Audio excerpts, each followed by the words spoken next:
फिलहाल पूरे मुल्क में 3 नए कानूनों की चर्चा की जा रही है। 3 नए कानून लोकसभा की तरफ से मंजूर कर लिए गए हैं। 3 नए कानूनों को रिप्लेस करने की मंजूरी लोकसभा की तरफ से दे दी गई है। इन 3 बिलों में इंडियन पेनल कोड को भारतीय संहिता बिल से रिप्लेस किया गया है, कोड ऑफ क्रिमिनल प्रोसीजर को भारतीय नागरिक सुरक्षा संहिता से रिप्लेस किया गया है और एविडेंस एक्ट को भारतीय साक्ष्य बिल से रिप्लेस किया गया है। इंडियन पेनल कोड यानी आईपीसी की धाराएं ये बताती हैं कि अगर कोई क्राइम करता है तो वो क्राइम है या नहीं और उस क्राइम की क्या सज़ा होगी। Code of criminal procedure arresting, investigation और बेल वगैरह के प्रोसीजर के बारे में बताता है और एविडेंस एक्ट किसी क्राइम के सबूतों के बारे में बताता है। ये नए बिल जो फिलहाल बदले जा रहे हैं उनमें murder, cyber crime, gang rape और मॉब लिंचिंग जैसे अपराधों की सज़ाओं को बदल दिया जाएगा। जैसे इससे पहले साइबर क्राइम्स के लिए कोई ठोस कानून नहीं थे। जब ये कानून बनाए गए थे तो उस वक्त साइबर क्राइम के बारे में किसी को कुछ नहीं पता था, इसलिए इसी तरह के जो ऐसे अपराध हैं उन पर कोई ठोस पनिशमेंट नहीं थी।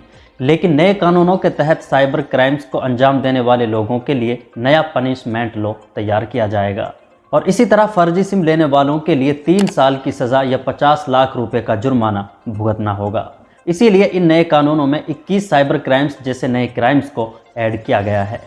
जैसे कोई अगर सड़क पर पहले एक्सीडेंट हो जाता था तो एक्सीडेंट करने वाला शख्स एक्सीडेंट होने वाले शख्स को सड़क पर ही छोड़कर भाग जाता था, लेकिन अब अगर कोई इस तरह करेगा तो उसे 10 साल की सज़ा सुनाई जाएगी।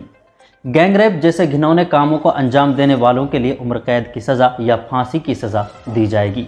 इसी तरह मॉब लिंचिंग्स की घटनाओं को अंजाम देने वालों के लिए भी उम्र कैद की सज़ा या फांसी की सज़ा हो सकती है। नए कानूनों के तहत राजद्रोह के कानून को ख़त्म करके देशद्रोह का कानून बनाया गया है और एक बड़ा बदलाव ये किया गया है कि अब ट्रायल कोर्ट को हर एक फैसला लास्ट 3 साल के अंदर करना होगा, क्योंकि इससे पहले कई सालों तक केस पेंडिंग में पड़े रहते थे। फिलहाल भी देश के 5 करोड़ केस पेंडिंग में पड़े हुए हैं। गृह मंत्री अमित शाह ने कहा है कि हम अभी तक अंग्रेज़ों के बनाए हुए कानूनों को फॉलो कर रहे थे, लेकिन अब उन्हें बदल दिया जाएगा। एक बड़ी खबर यह है कि देश में फिर से कोरोना के बढ़ते हुए केस सामने आ रहे हैं। पिछले 24 घंटों में देश में 358 कोरोना के केस सामने आ चुके हैं, जिनमें से 6 कोरोना के मरीजों की मौत भी हो चुकी है। सबसे ज़्यादा केस कोरोना के केरला से सामने आए हैं और केरला में 3 लोगों की मौत भी हो चुकी है। केरला के अलावा 1 कोरोना केस हरियाणा से सामने आया है। गुजरात और दिल्ली से 11 केस सामने आए हैं और महाराष्ट्र से 10 कोरोना केसेस सामने आए हैं। बढ़ते कोरोना के केसेस को देखकर भारत की हेल्थ मिनिस्ट्री चौकन्ना हो चुकी है। कोशिश की जा रही है कि इससे आगे और ज़्यादा कोरोना के केस सामने न आए। भारत के प्रधानमंत्री नरेंद्र मोदी ने फाइनेंशियल टाइम्स को दिए गए एक इंटरव्यू में सवाल पूछने पर कहा कि हिंदुस्तान की सरजमीन हिंदुस्तानी मुसलमानों के लिए जन्नत है। फाइनेंशियल टाइम्स के इंटरव्यू में नरेंद्र मोदी से सवाल किया गया कि हिंदुस्तान में रहने वाले मुसलमानों का मुस्तकबिल क्या है। इस पर नरेंद्र मोदी ने कहा कि दुनिया भर में मुसलमान जुल्म और सितम का सामना कर रहे हैं, लेकिन हिंदुस्तान में उन्हें एक महफूज पनाह मिली हुई है। हिंदुस्तान में मुसलमान खुश खुर्रम जिंदगी गुजारते हैं। इसराइल और हमास के बीच चल रही जंग के बारे में नरेंद्र मोदी से सवाल किया गया तो नरेंद्र मोदी ने कहा कि जंग बंदी के लिए अगर हमारी तरफ से कुछ बनता है तो हम कोशिश ज़रूर करेंगे। इसराइल और हमास के बीच 2 महीने से ज़्यादा से जंग जारी है और इस बीच जहां तकरीबन 20,000 फिलिस्तीनी शहीद हो चुके हैं तो वहीं इसराइली फ़ौज को भी भारी नुकसान उठाना पड़ रहा है। इसराइली फ़ौज के जो फ़ौजी गाज़ा में ज़ख्मी हुए हैं उन्हें अस्पताल में भर्ती कराया गया है। अस्पतालों में भर्ती सैकड़ों इसराइली फ़ौजियों से इसराइल के प्रधानमंत्री नेतन्याहू मिलने पहुंचे थे, लेकिन बहुत से इसराइली ज़ख्मी फ़ौजियों ने अपने प्रधानमंत्री से मिलने से साफ इनकार कर दिया। इससे साफ समझा जा सकता है कि इसराइली फ़ौज जंग से अब थक चुकी है।